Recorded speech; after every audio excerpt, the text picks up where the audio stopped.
Hey everyone, this is Mark from Right Line Trading. We're just going to be starting in about 60 seconds.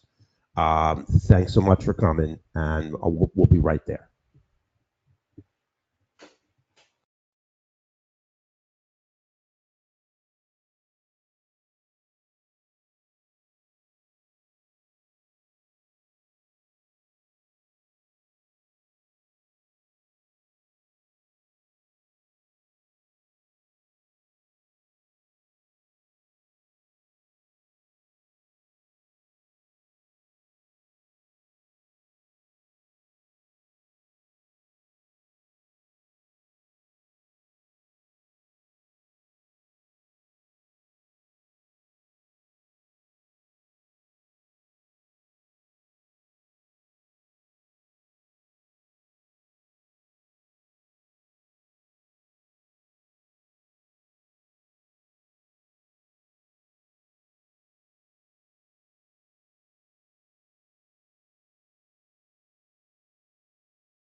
Hey, sorry for the delay. We'll be starting in 60 seconds. I really appreciate your patience.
Hey, good evening, everyone. Thanks so much for your patience.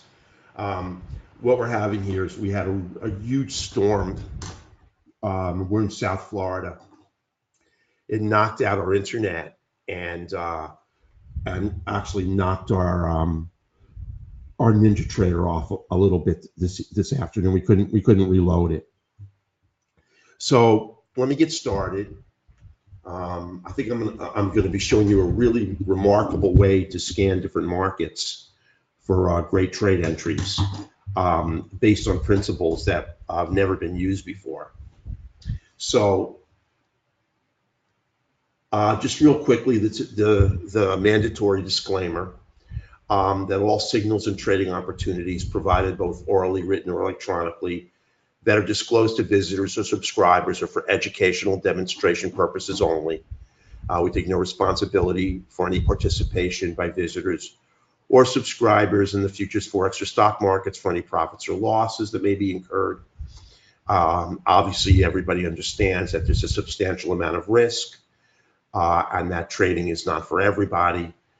Careful consideration of your financial position should be made prior to trading. Never risk more than 2% of your account on any particular trade.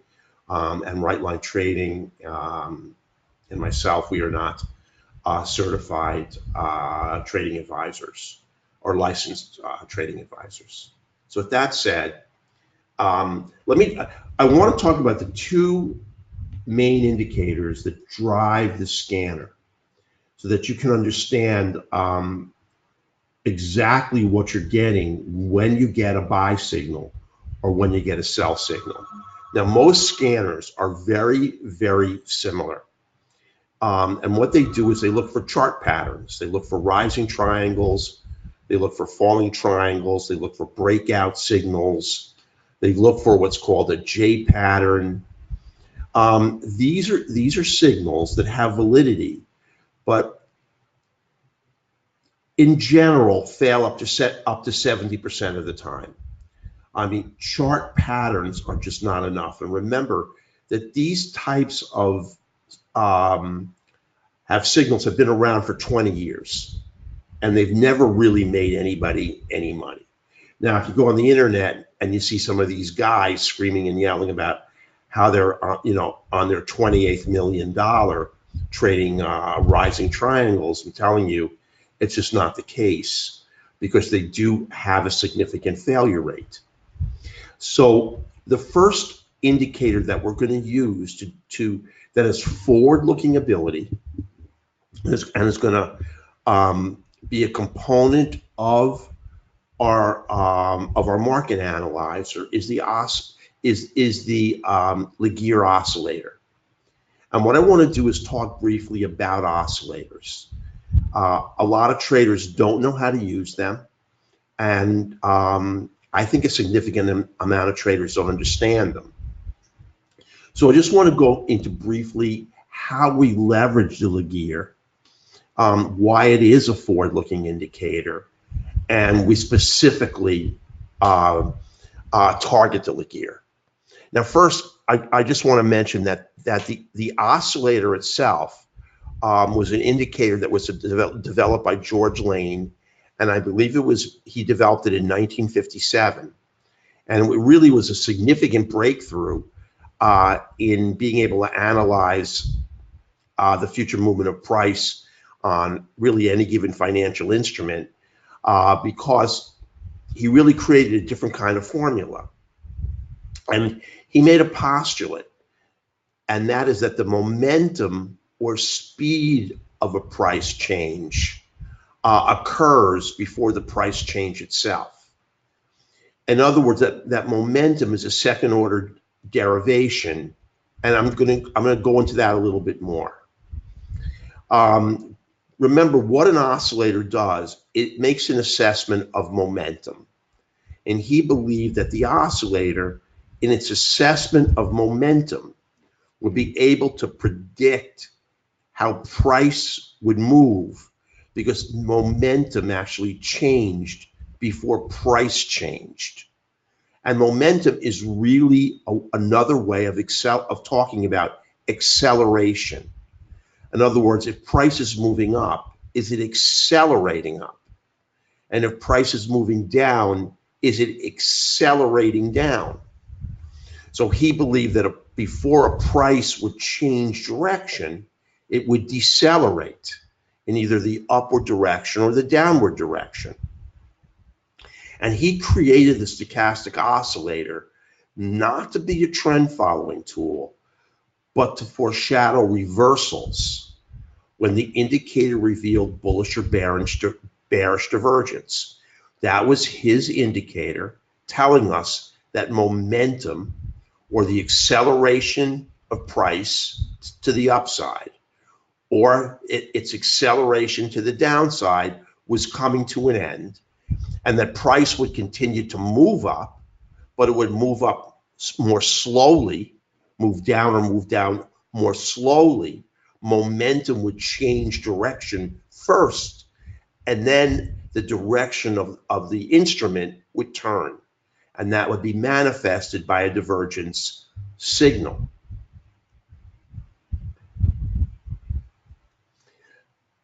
Now, this is really a little bit of what I talked about before. That momentum measures the rate of change of a security's price. A security being, the NASDAQ, the Dow, a stock, a Forex pair. As the price of the security rises with increasing acceleration, momentum increases. So what he was really doing was looking at the relationship between four parameters. And you must have these parameters on your chart in order to use an oscillator. Now, if you're using an oscillator on a Renko chart, I can guarantee you it doesn't work. Because if you look at the formula for an oscillator, it requires a high, low, and an open and a close of every formation in order to make an assessment. And if the type of instrument you're trading has no wicks, it just has like a Renko brick, you're not going to be able to use an oscillator. It's going to trace out a phony line. So with those four parameters, the high, low, open, close of a chart, he was able to determine momentum. And I just want to add that the only additional parameter that's present on any chart is volume. There is no other hidden piece of data or anything else that you can use to analyze price. And we all know that volume can be analyzed in really sophisticated ways, using market delta, using a volume ladder, things along those lines.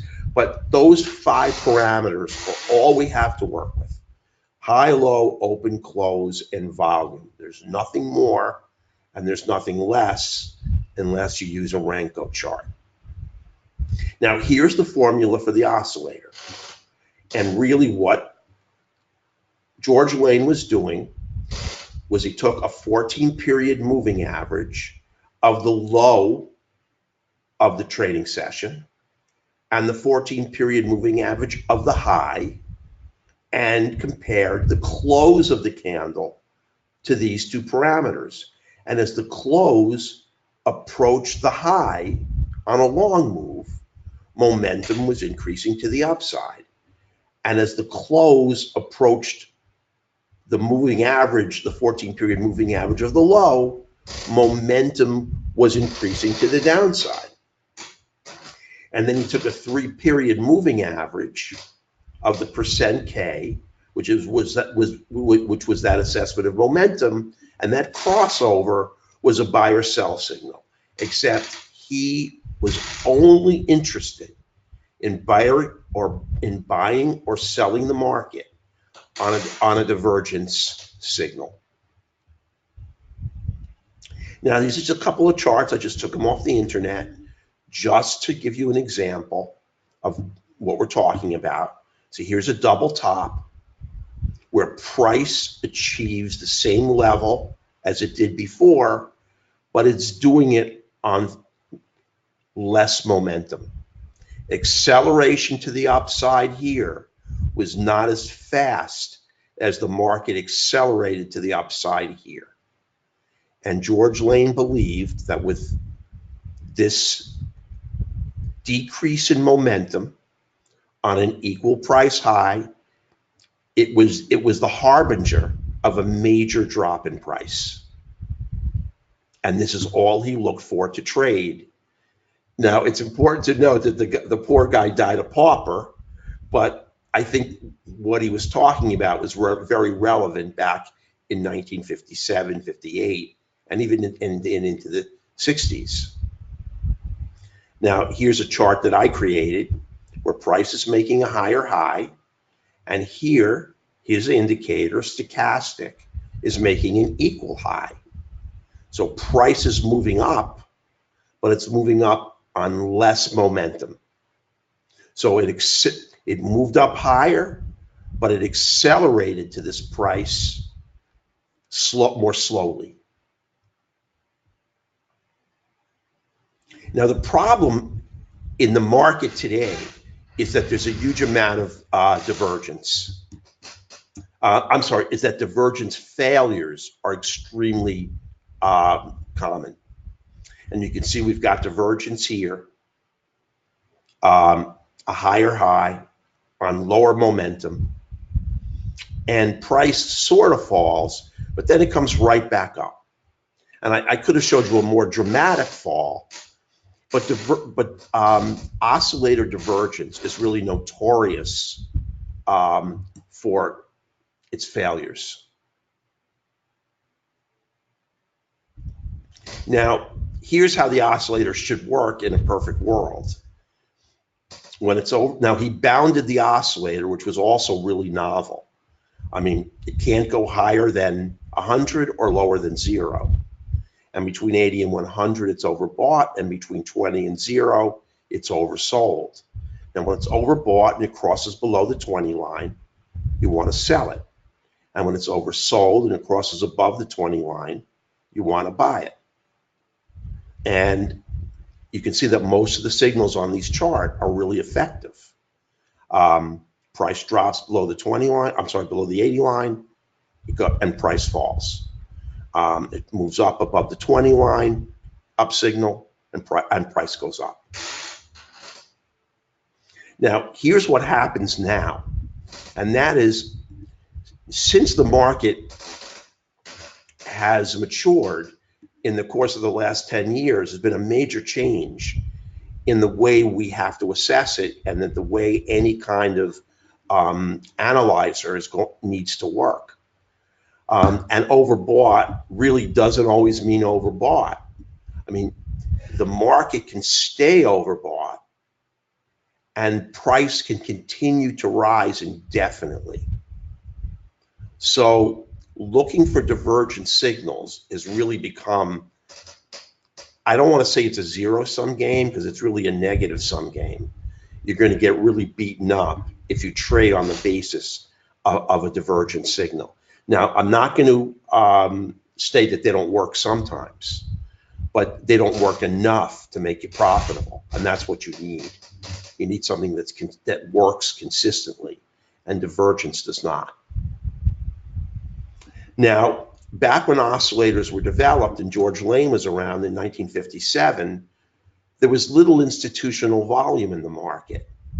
So the power of each buyer was approximately equal to the power of each seller.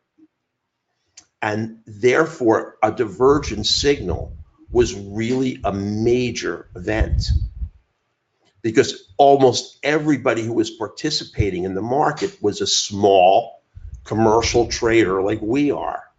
There was no big institutional volume.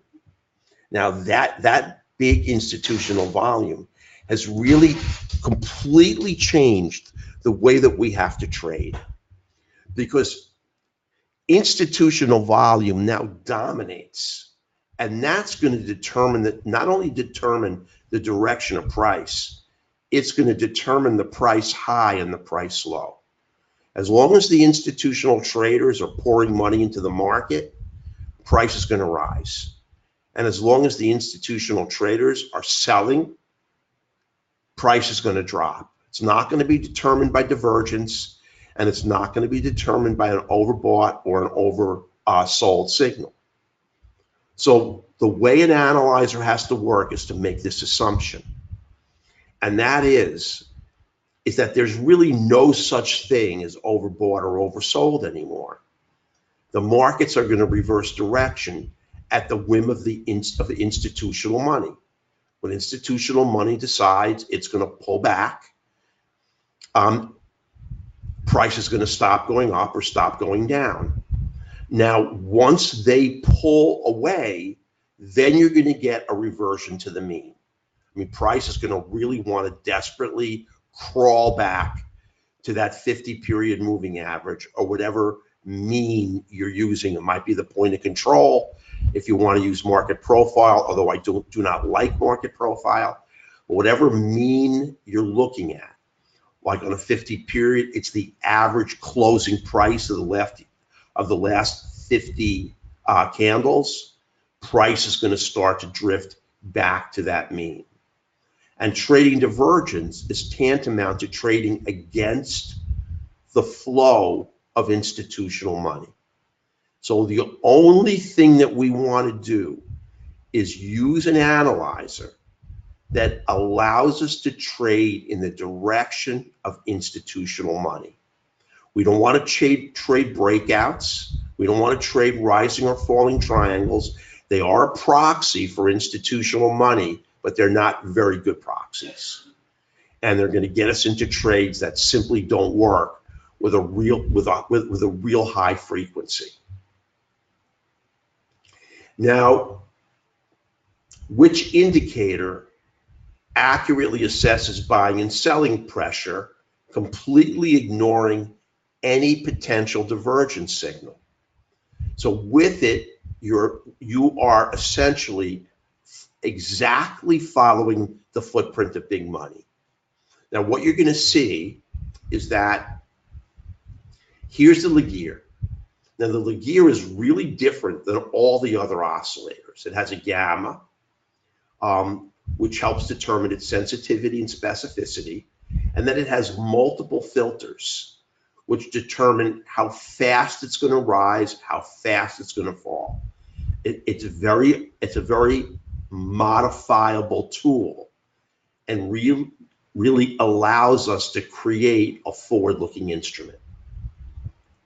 Now, here's a Laguerre entry long. Now, I just want to see if I have the slide where I compare the Laguerre to a lot of other different. I'm going to skip here.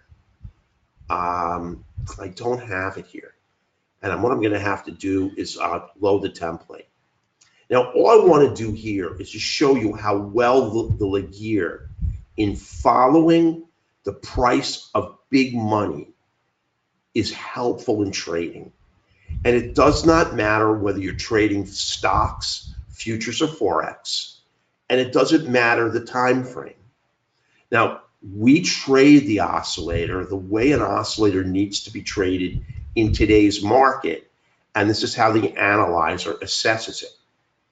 You can see here that the Laguerre gives us a long signal right here because the Laguerre line crosses the 20 line to the upside, get an up arrow or an up signal. And then when it locks long here, we're going to stay long because what we're doing is we're following the footprint of institutional money. Institutional money has locked the Laguerre at its upper boundary of 100. And as long as it's there, this green line is going to form and keep us in the trade long. Now, you can use two exits. The trade analyzer would have taken us out of the trade here on this down arrow because this green lock would have left and then would have put us back into the trade potentially here. Here is again where we would get a potential signal to go long. Now remember, this is just giving you a potential entry. It's not giving you an absolute entry. You have to filter it to some extent. And this is only 1/2 of the duo of indicators that we're going to be looking at in order to determine a trade signal. Now here's a short signal. There's the Laguerre arrow, and I'll move to the downside on the 60-minute chart of the Qs. Again, there's no definite entry. When you get a trade analyzer signal, you have to open you have to pull the chart over, take a quick glance, and see if you've got a nice entry. But you can see that price is going to follow the direction of the Laguerre. Here's the crossover, and here's the lock short. And when it locks short, you're going to want to ride it down, because institutional money is the only thing that can lock this down and keep it down. Here's the up and that lock up on a daily of the Qs. Here is crude oil, and here's your entry. Here's your lockdown. You stay short. You're going to be taken out right here. Here's your entry. Here's your lockdown. And here's your exit. So this is what the Laguerre is going to be following. We're going to use it as a proxy for the direction of big money. And it's our thesis that only big money has the power to lock the Laguerre down or lock it up. And the analyzer is going to look for this arrow and then the lockdown to give you a signal that, hey, let's go over to crude oil real quick and take a look, because we're likely to get a great trade on crude to the short side. Again, I had a slide that compared all the different oscillators. I had RSI, Williams K, stochastic, and this is just one that I have left over. And what happens is there's your short off the Laguerre. There's your lockdown on the Laguerre. You're going to stay in this trade all the way to the downside. But look what happens on stochastic. It comes above the 20 line and will signal you to go out. RSI does the same thing, and so does Williams K. But the Laguerre stays locked below the 20 line and is really tracking the direction of institutional money far better than any of the other oscillators you could use. We compared on a forward-looking what we do is we look at market replay going forward for 1 year. And the Laguerre at the settings we have is by far and away the best trend following tool. And it is not a good divergence tool. We don't want to trade divergence. We want to trade the direction of the trend. Now, just to let you know, if you ask, this yellow line is called Fractal Energy, and it's supposed to predict the potential size of the move. And if you see this yellow line rising into your trade, you have, because what it's doing is measuring volatility, and you see how as the arrow will flicker and print on this candle, that yellow line is rising, letting you know that you have a potential for a big move down. It happens again here as you get this big move down. This is a little more complicated, but again, this is comparing RSI to the Laguerre. You're going to get a long signal here and then a lock. You're going to get a long signal here and then a lock. The RSI, I know this is complicated. The RSI gives you divergence right here to go short, but we're not going to go short. We want to trade in the direction of institutional money, and we know that institutional money is taking the market long, and the Laguerre is telling us to stay long, while the RSI is giving us a divergence signal to fade the market short. So that is really our goal. to give us the best trend following tool we can that is going to track the direction of institutional money. Here it is again. Now in this case, what I'm looking at, this is Williams K. And you can see you get the long trade here and the lock. And the lock just continues all the way through the move. But look what happens at Williams K. It comes down below the 80 line. It comes down below the 80 line and will take you out of the trade twice, where the Laguerre is going to continue to keep you in the trade and the analyzer is going to take you out here. So you get almost the entire move. Same thing here, QQQ 30 minute, locked long. QQQ 60 minute, locked long. Here's daily, locked long.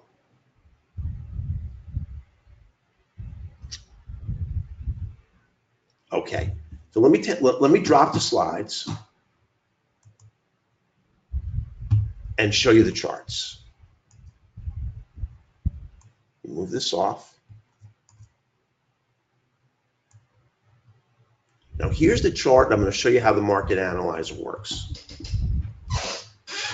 And let's spread this out a little bit. I have it on crude, but the principle that it uses is exactly the same. And it combines the Laguerre, which is here,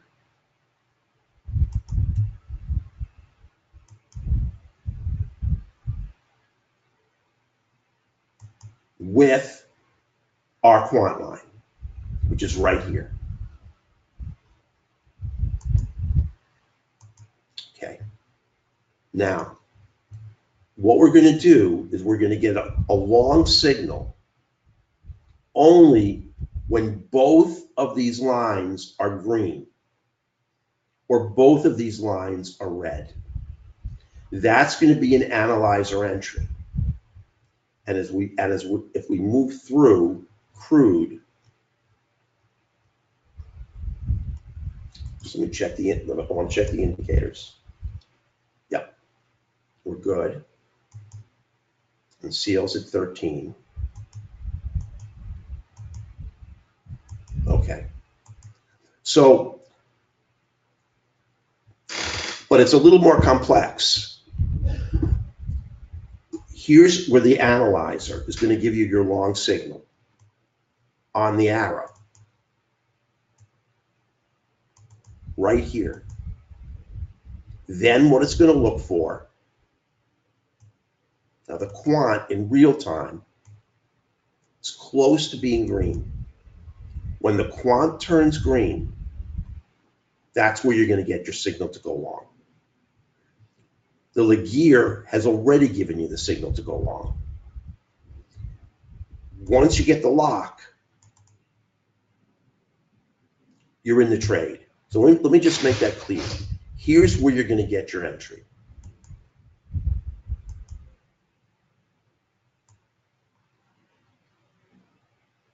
Right here.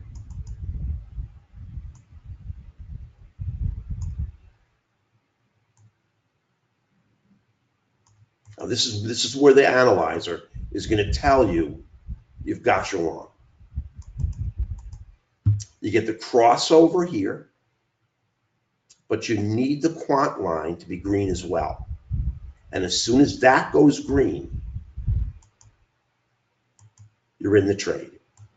Now let me explain to you what the quant line is. Let me make this thicker.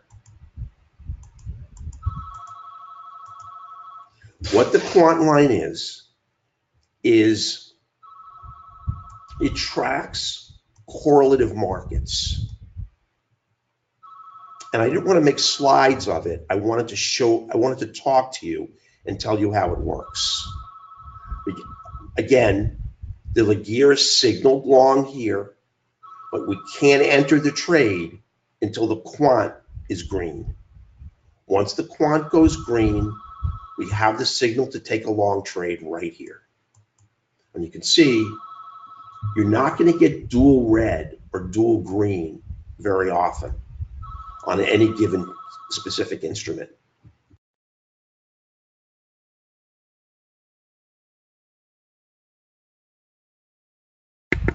So what the quant line does is we know that in the course of a day, again, what we're doing is we're trying to track the direction of institutional money. Now, when crude goes up, the money that is being poured into crude has to come from somewhere. And there's certain markets that go down when crude goes up. I mean, here's crude going up, and these markets are going down, and other markets that go up when crude goes up. So these markets correlate positively, and these markets correlate inversely. And this market, this green line, is assessing the direction of three correlative markets. And all it's doing is assessing the direction of the rotation of money by institutional traders from sector to sector, from instrument to instrument. So if they're going to plow money into crude oil, they're going to pull it out of its inversely correlative markets and put it into the markets that go up when crude oil goes up. That's a lot easier to understand, and I'll show you the E-mini, because the correlative markets are the Dow, the NASDAQ, and the Russell. And if the Dow, the NASDAQ, and the Russell are rising, if we're trading let's say we're trading the NASDAQ, we've got the Dow, the Russell, and we've got the E-mini. Mixing that up. If we're trading the NASDAQ, we've got the Russell, the Dow, and the E-mini. When we want to take trades in the same direction. So that's what we're looking for. We're looking for the rotation of money and the dual signal. And you're not going to get it often on any individual instrument because it's a very specific signal. And we want it to signal you into a market direction that has a great degree of specificity, so that when you get a signal to go long, the likelihood that the market is going long is extremely high. So we don't want to take marginal setups. So you see right here, the Laguerre is kind of flashing, but the Quant gives us nothing. So we're going to get no signal. Right here, just for a short time, we're green, green, but we don't have an entry. And here's our perfect short trade right here. Now, this isn't calling a trade. It's simply calling a direction that's very likely to occur. You've got red, red, and down you go. Now, the Laguerre signaled the short here, but you needed to wait for the Quant to kick in. And the Quant kicked in about right here. So you could have probably taken the short here and ridden it all the way down. So when you get a signal, the likelihood of it going in the appropriate direction is going to be extremely high. And look at this move right here. This is going to be a signal right here.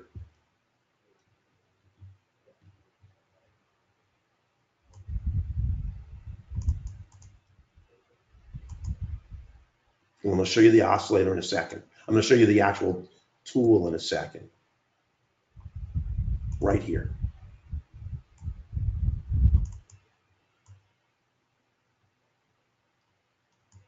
Because you've got green, green. And up you go. And what we wanted to do was to create an analyzer that very rarely gives you a false direction. Now, you can trade this on any time frame. I'm looking at a Unirenko, and we're gonna and with this system, you get the quant line, you get the Laguerre. So you actually get the indicators that go into creating the signals on the trade analyzer. So you get to look inside it, and so you have no entry here. Actually, we have one right here. I'm not going to do this ad infinitum. I just want you to see that when you get green here, the likelihood of an entry of a direction is really good. Now the oscillator is a little shaky here, so you may not have gotten a signal right here, but they've got to be the same right here.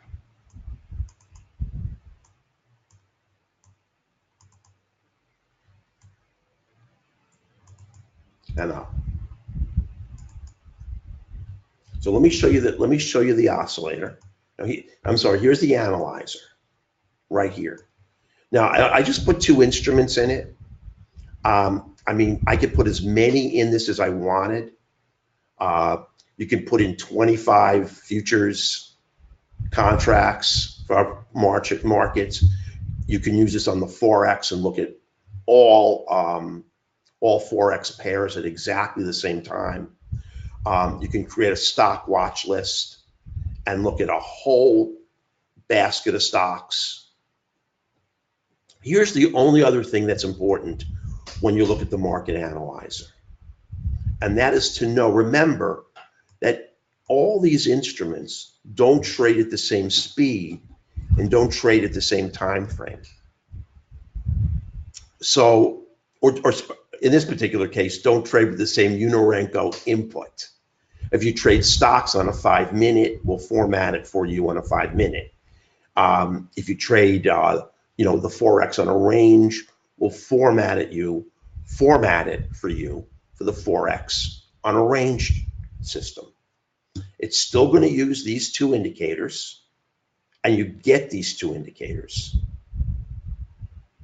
But what you have to know is it input 8, input 13, or input 21 that provides you with the buy or the sell signal?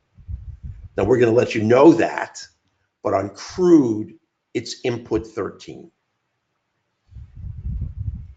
And if we go right now over there, you'll see we've got it. Let me bring up the analyzer. We've got green. Now we've got no volume and we're not going to trade, but that's the input we're going to look at when we trade crude. And we're going to know that we have to look at input 8 if we're trading the E-mini. So I'm just going to put the E-mini in here. Remember, it's on a different, the E-mini has very different volatility than crude.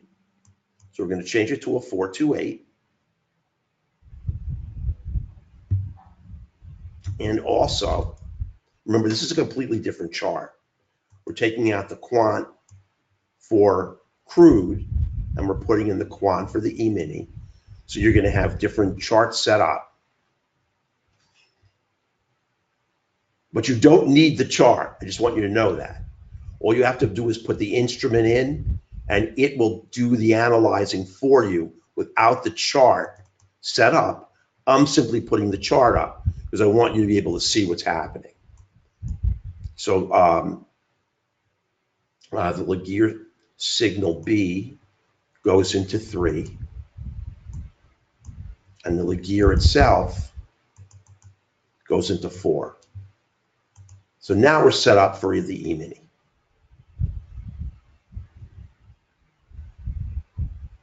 And here it is. And if we bring up the analyzer, We can see that right now on the 8, we're flat. See, we've got no signal. We've got the Laguerre lock long, but our quant, which is analyzing the direction, in this particular case, of the Dow, the NASDAQ. Oops, I didn't change the instrument, I'm sorry. Let me move this to the E-mini.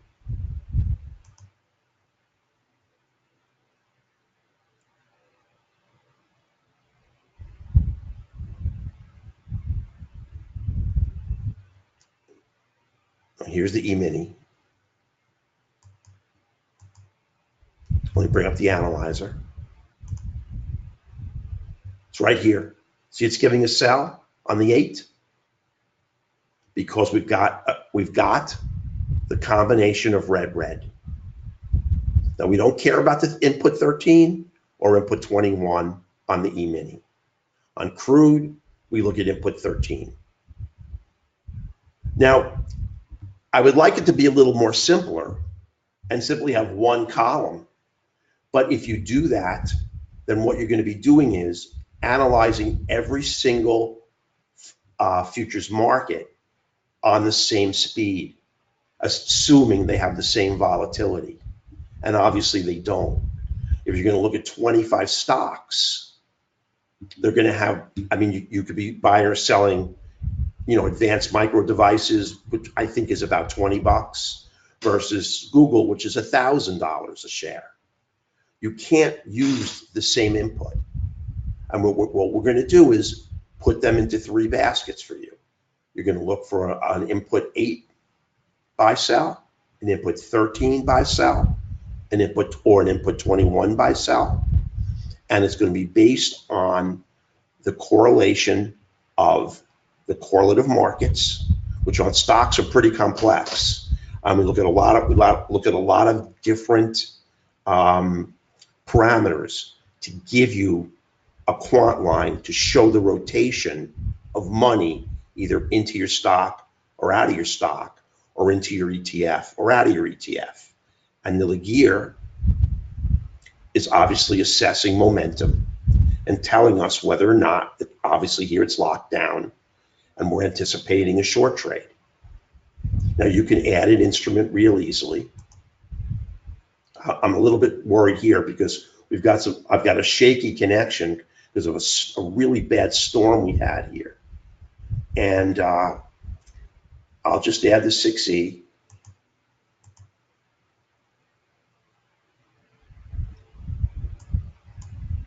And you can see the 6E is assessed on an input 8.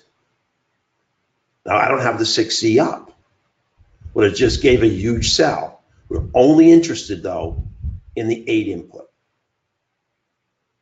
And if we were trading the 6E, we would have that sell, we would move over to the 6E and just look for an entry. This is not an entry tool, it's a directional tool. But you're likely to get a nice trade when you get a sell signal or you get a buy signal. So that's really it in a nutshell. It was a relatively quick, I mean, normally I run way over time. Here, I'm finishing a little bit early. Now I'm going to answer all your questions about it. But it really does give you the ability to determine when you're going to get a really good entry. Now, one of the other important things is, in the room, in the live trading room, we trade crude and we trade the NASDAQ. And we're going to look at the Dow and we're going to look at the E-mini. Now, if I had to look at 4 charts, I would lose a lot of winners and I would have a lot of mistakes and a lot of errors. But I'm only going to look at the Dow and I'm only going to look at the E-mini when I get a sell or I get a buy signal. And then all I have to do is take a quick glance. And if I'm going to get a potential entry based on my trade methodology, I'm in. Because I know that the direction that the price is likely to move is going to be in the direction that the analyzer is giving us. So it's not saying go short.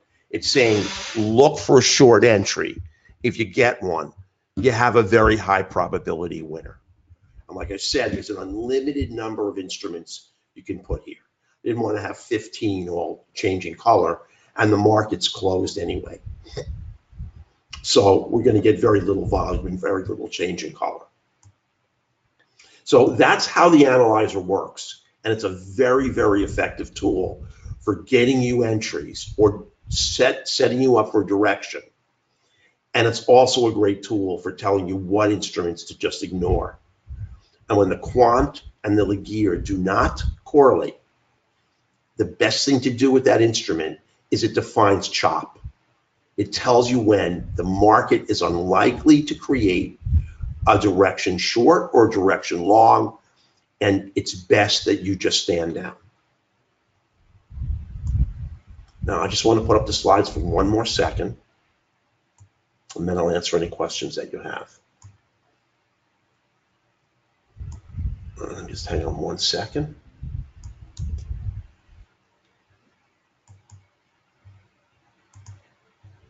Let me rotate this. And I'm just going to go down. I'll show you our webinar special offer for the analyzer.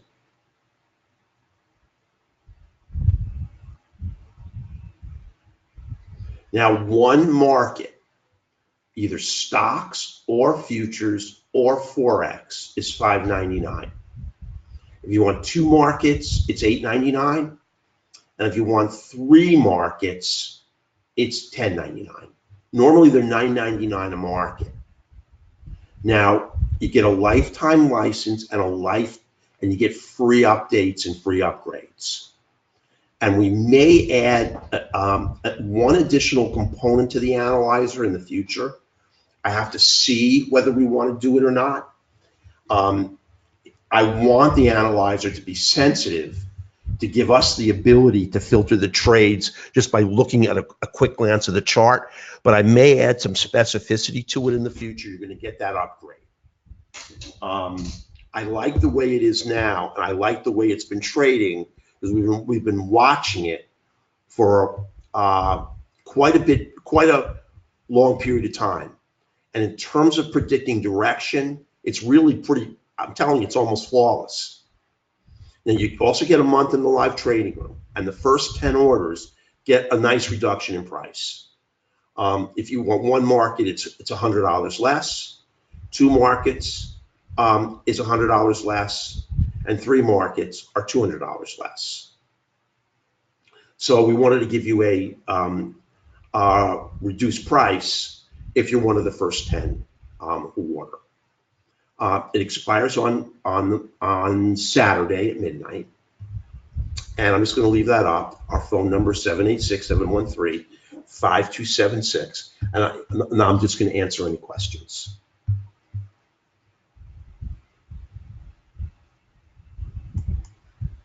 All right, hang on one sec.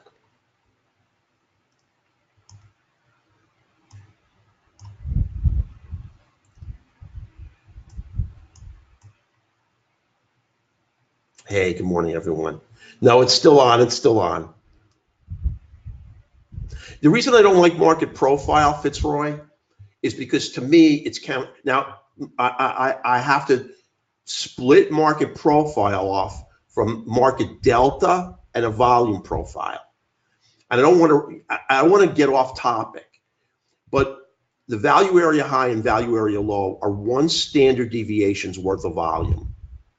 Now, price always wants to stay within that 1 standard deviation. Now, what market profile is telling you is a break of the value area high and then a retest of the value area high, then price is going to run to the upside. And I don't understand why it should. Price is always attracted to the point of control. And the farther away from the point of control it gets, the tougher it is for price to move. So it seemed to me that as price moves away from the point of control out to the value area high or low, you're not going to look for a break of the value area high. You're going to look for a test of the value area high and a move back to the point of control. I mean, it doesn't strike me as being mathematically appropriate in the way that it's traded. And if you'll notice, You see very few market profiles out there now. What traders are doing is we use market delta. We use market delta moving averages as part of our assessment, which is one of the parameters we may add in the near future. And they use a volume ladder, but market profile itself has really been cast aside. And we have a really sophisticated market profile that we have removed. So that's the reason, Fitzroy. You always ask me an off-topic question, but I wanted to answer this really quickly. Yeah, Anthony, yes, we're using different time frames for different instruments. And the time frames that should be used to swing trade depends on what instrument that you're looking at. Wayne, you're correct. Any system can make money if there's a trend.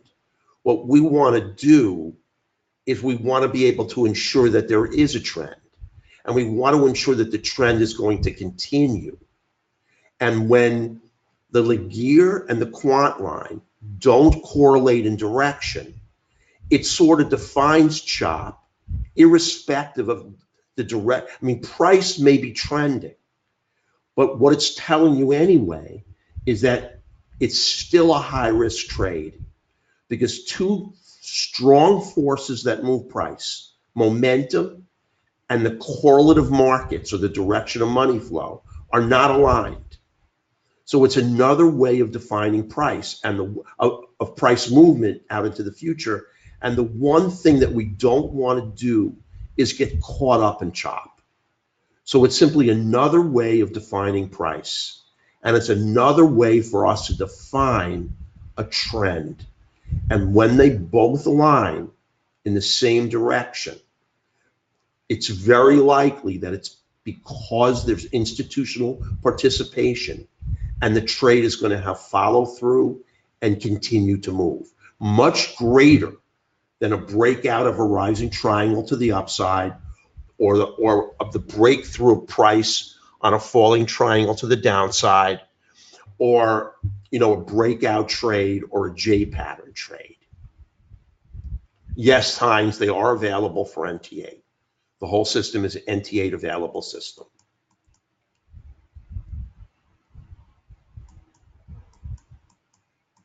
Right, you do. Well, I think I did show that it works, Wayne. I mean, what you saw, I showed multiple slides. And here's the thing.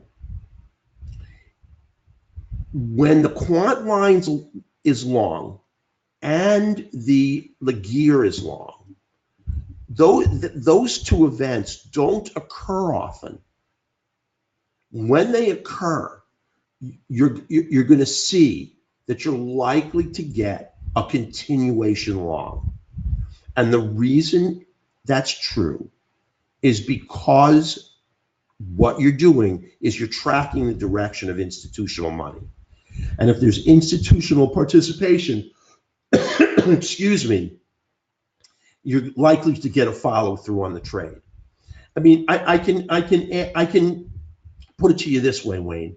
When you take an entry, now we're pullback traders, so we would look for a small retracement and then a move up in the direction of our analyzer signal. What do you have to guarantee that the trade is going to continue in the direction you want it to? Well, the only thing that you can use to guarantee that are the proxies that track the direction of big money. If they're in your direction, the likelihood that a small retracement and then continuation trade is going to continue up is exceedingly high. And I can tell you that from experience. I mean, this is going to work for you, but you can't just jump in. Remember, I told you this isn't an entry tool. It's a directional tool. So what you look for, if you get the Laguerre lock long and the Quant green, is a small retracement to support. Everything stays green, and you take the continuation forward. And the likelihood that the trade is going to continue forward is exceedingly high, as long as you're not trading into resistance on a long or support in short. Yes, Gord, when you determine the instrument you want to trade, let's say you want to trade the QQQ, and let's say you want to day trade the QQQ. You pick your time frame. You want to trade a 2-minute, you want to trade a 3-minute, a 5-minute. You tell us what you want, and we will configure the analyzer so that either the 8, 13, or 21 will be the column that gives you the entry. This will work on any time frame. You just have to let us know what you want to trade, and it'll work for you fine. And if you want to change the time frame, Sergio may have a way of being able to show you how to change it yourself. But Sergio will configure this whole analyzer for you based upon what instruments you want to trade, what markets. The reason we sold it market by market by market is because, remember, each market needs its own quant line. So that if you're trading, say, the pound yen, the pound yen needs its own quant, because the pound yen has its own set of correlative Forex markets. When the pound yen goes up, certain other Forex pairs go up and certain others fall. So what we're giving you is a gigantic number of quants with each analyzer. I mean, the old analyzers that I'm telling you seriously that don't work are just one size fits all, trade anything you want on it, and it's going to give you a great entry. And that's just not going to happen. So there's a lot more work that goes into this, a lot more formatting that goes into this. And each individual market instrument needs its own individual quant. So if you want the Forex markets, we're going to give you our Forex suite of quants. If you want stocks, we're going to give you our stock suite. If you want Forex, if you want futures, we're going to give you our future suite. So that's why we had to break it up, because it's such a gigantic formatting endeavor. And again, one size for an analyzer or an entry tool or a directional tool is never going to fit every instrument in every time frame that you are going to consider trading. So Sergio will configure it for you. Yeah, I switched it, Wayne.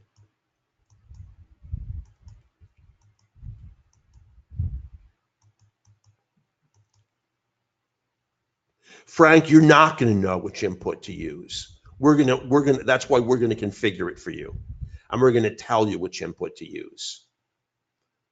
I mean, I have to tell you, listen, I'm sorry, but if you want an analyzer like this, I mean, and listen, I'm not kidding. It's pretty sophisticated.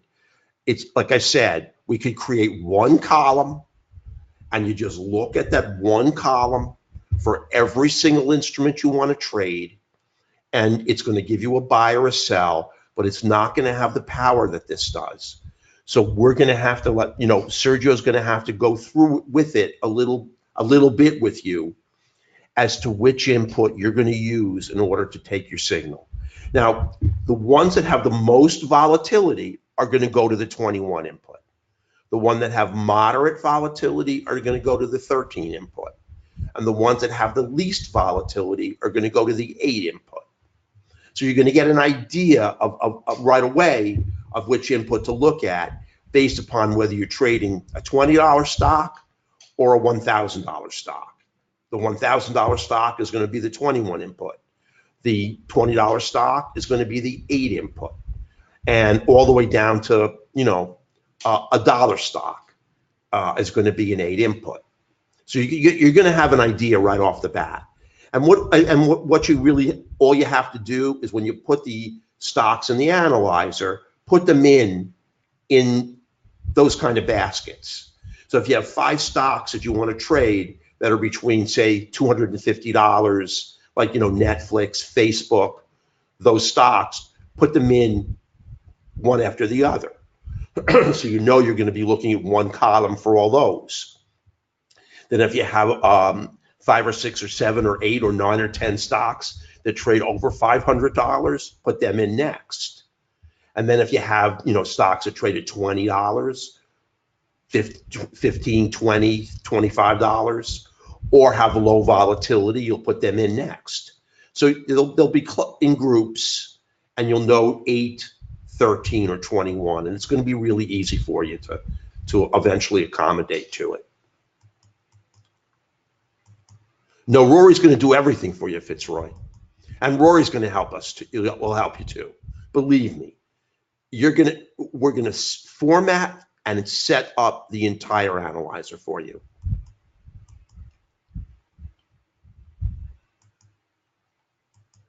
It's a little bit different, Jonathan, this new quant line. It's different. And the analyzer is a little bit even more sophisticated than I showed you, because we use 2 quant lines for the Dow and the NASDAQ. And we have to have 2 quants, and we have to have the Laguerre all line up for those markets. Like I said, we want to make this market, this analyzer, as sensitive as possible. But when it gives you a signal, I want price to move in your direction. So because those markets are I think the twitchiest, we formatted 2 quant lines. So you're going to need 3 lines that agree. The 2 quants need to be red with the Laguerre red, or the 2 quants have to be green with the Laguerre green. What's going to be tougher to get an NQ or a Dow signal. The reason, the NQ is real choppy. The NQ can take your head right off, and you don't want to take a trade where there's potential chop. And both quants and the Laguerre are going to not absolutely guarantee, but to a high degree of certainty, going to guarantee that you're not trading into chop.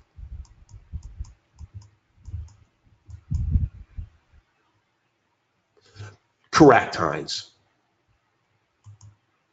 Hi, Guru. Thank you, Eric.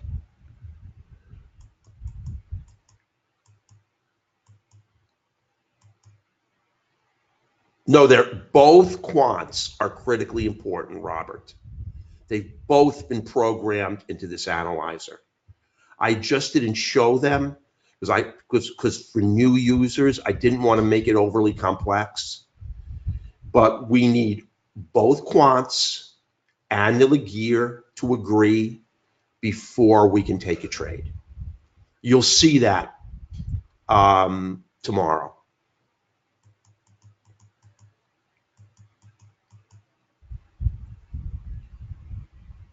Heinz, that's Sergio's only job right now.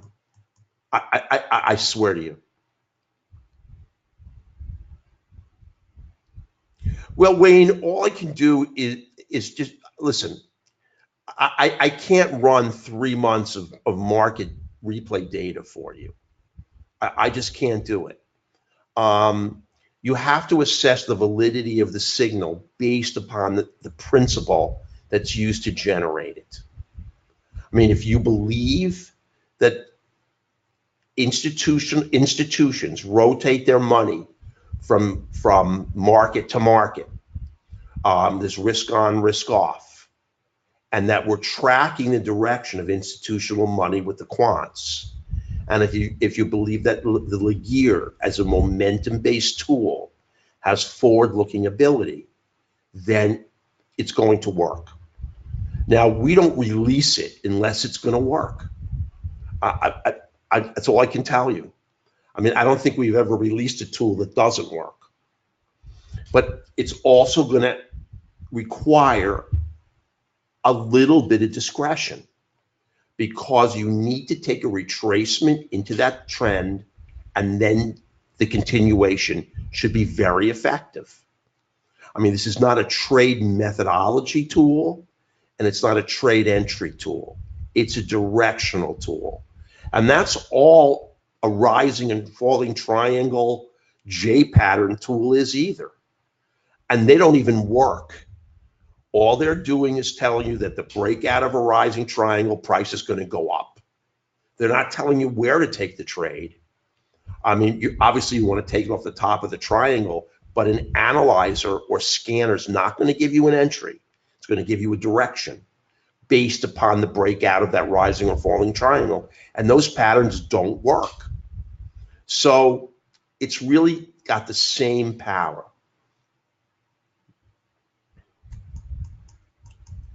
It absolutely can be used for the DAX, Raymond.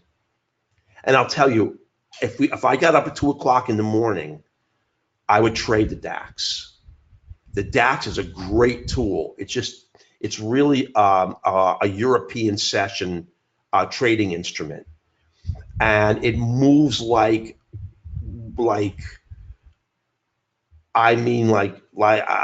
lightning. And you have to be prepared to get a little slippage on the entries, but it moves.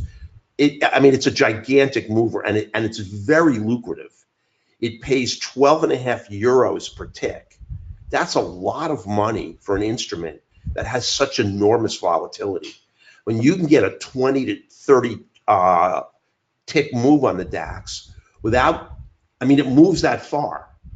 And at 12.5 euros per tick, that's a lot of loot, considering the only thing that will give that to you in the American markets is the E-mini. And the E-mini doesn't even have, I don't know, a fifth of the volatility that the DAX does. And it will work on the DAX.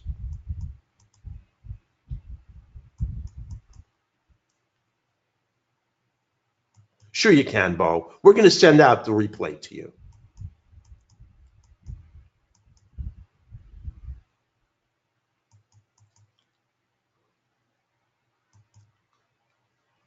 When you say 3 more, well, here's the thing, Frank. It's taken us such a long time to find the correlative markets for crude and for the Forex. We don't give them out, because if we gave them out, we could have other people recreate the instrument. And I don't want that to happen.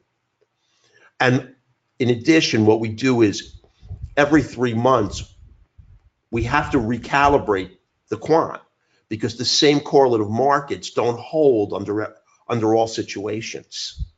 It's one of the reasons why we added an additional quant to the NASDAQ and now to the Dow, because the markets are so volatile. We want to stay focused and stay in the direction of the trend. So normally I give out all the information there is.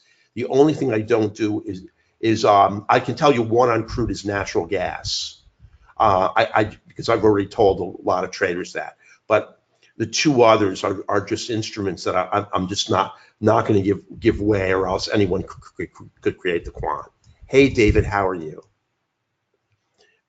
In tie charts. Oh, and sure you can. You can use them for tick. You can use them for time. Any instrument that creates a wick can be used, Manny. Remember, you just need a wick in order to run the Laguerre. And the only type of chart that will not work for you is going to be a Renko. And you absolutely can use them for tick. No problem, Frank.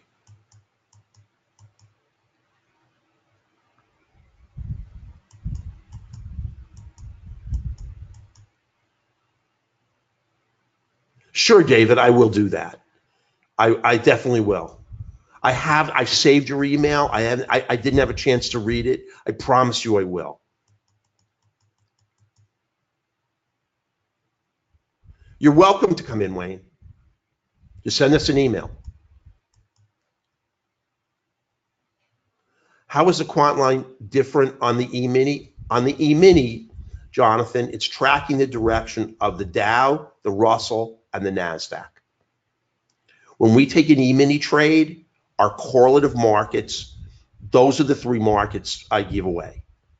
We want to take the trade on the E-mini when risk is on, and the institutional traders are buying stocks. And when they buy stocks, they usually buy them across the board. Now, remember, there's not 100% correlation. The correlation of the quants is about 75 to 80%. Nothing's ever going to be 100%. Sometimes you're going to get a divergent market where you have a super powerful NASDAQ on a day where the E-mini is sort of weak.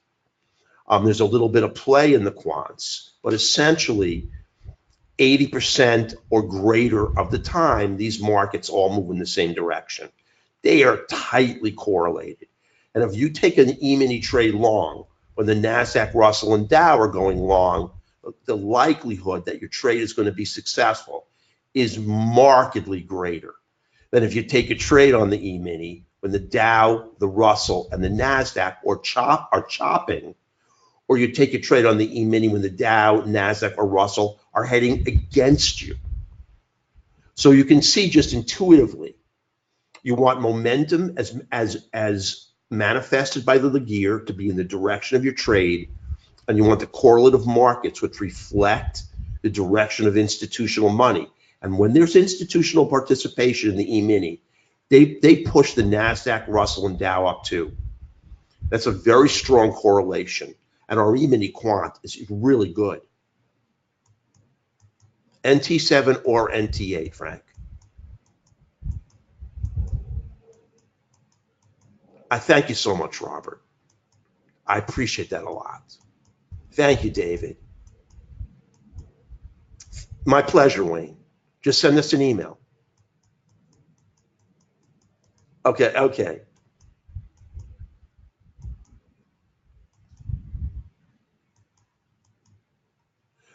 Jonathan, my pleasure, Manny. The difference between the two, Jonathan, is that we've rotated the times of the remember the correlative markets are the Dow, the NASDAQ, and the Russell.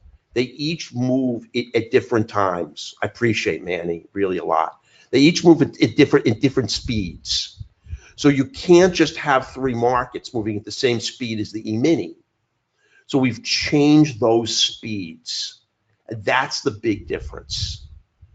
So we've eliminated a lot of lines that just had poor correlative, that just poorly correlated with direction, and we made the one line we've left behind really powerful. That wasn't good enough on the NQ and the Dow, so we've added one line back. It is also unique. They're two brand new lines. And like I said, we're always looking back, moving, because they never stay the same. I mean, volatility rises and falls, and one correlative market may drop out of a particular instrument, and another one may come back in. And that's what we just did with the E-mini. We kind of modified our quant lines because the markets were changing, and I think we made them real powerful. So that's it. I really appreciate everybody coming in and giving me your time. If you have any more questions, you can give us a call, 786-713-5276. Our email's info@rightlinetrading.com. And if whether you come aboard or not, I just hope you learned a little bit about market movement, about how to trade you're looking for, and you found this to be educational as well. So have a great night, everyone, and thanks so much for coming aboard. We will post the video, and we'll send out a link if there's any part of it that you'd like to look at over again. Take care, everybody. Have a great evening. So long.